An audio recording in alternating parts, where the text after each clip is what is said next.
Oi, gente, hoje eu vou contar pra vocês como eu aprendi espanhol. Tô colocando espanhol não, como eu aprendi inglês. Eu contei quarta-feira como eu aprendi espanhol e hoje eu vou contar como eu aprendi inglês. Ao contrário do que algumas pessoas pensam, não foi nos Estados Unidos quando eu morei lá, nem na Grécia quando eu morei lá também. Viver nesses países, morar nesses países me ajudou a praticar o inglês, mas não aprender. O inglês mesmo eu aprendi aqui na Espanha, na escola.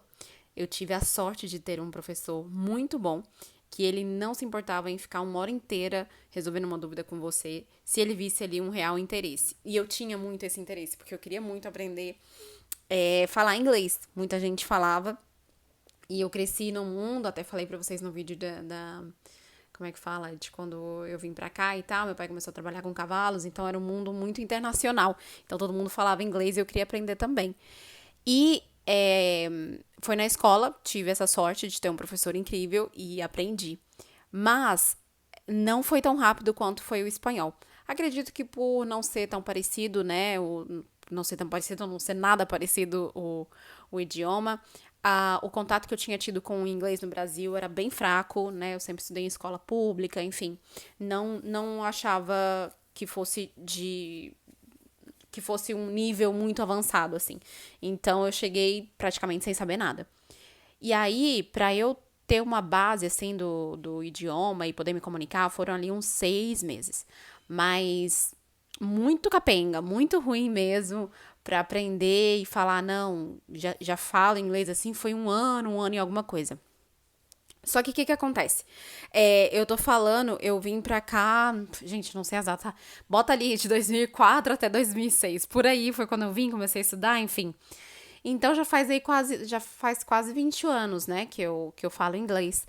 Mas no começo foi bem difícil porque era diferente. No sentido de, por exemplo, em português a gente fala o carro vermelho, em inglês a gente fala o vermelho carro. Enfim, a estrutura é diferente. Daí que eu vejo a importância de trabalhar um pouco a gramática. Você não tem que se entupir de gramática, mas você precisa trabalhar a gramática para você entender a estrutura do idioma e poder fazer frases com sentido, né, com lógica, e as pessoas possam te entender. Então, se eu fosse aprender inglês hoje, eu, claro, me valeria aí de todas essas coisas modernas que existem hoje em dia, né?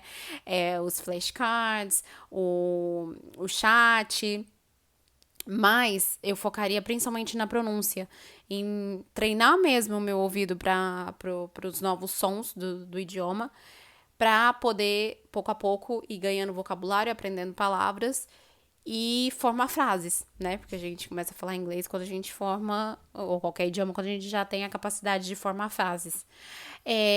Eu acho que música, podcast são coisas também muito válidas para você aprender, para você estudar, mas são coisas que você tem que colocar muita consciência e realmente tá ali com a sua mente de não vou falar isso tal, vou escutar isso e vou repetir, porque senão fica só ali de fundo fazendo um barulho e não adianta nada.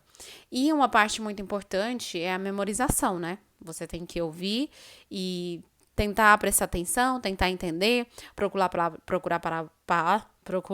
palavras que você não conhece e pouco a pouco ir ganhando essa confiança. Então, essas foram as diquinhas de hoje. Semana que vem eu volto para falar como eu aprendi os outros idiomas e com mais diquinhas também. Apesar de que talvez não sejam novas, porque no fim das contas a forma de aprender é mais ou menos a mesma, ou seja, estudando. Mas é bem verdade que, apesar de falar 5 idiomas, eu não tive um método que eu segui para para aprendê-los.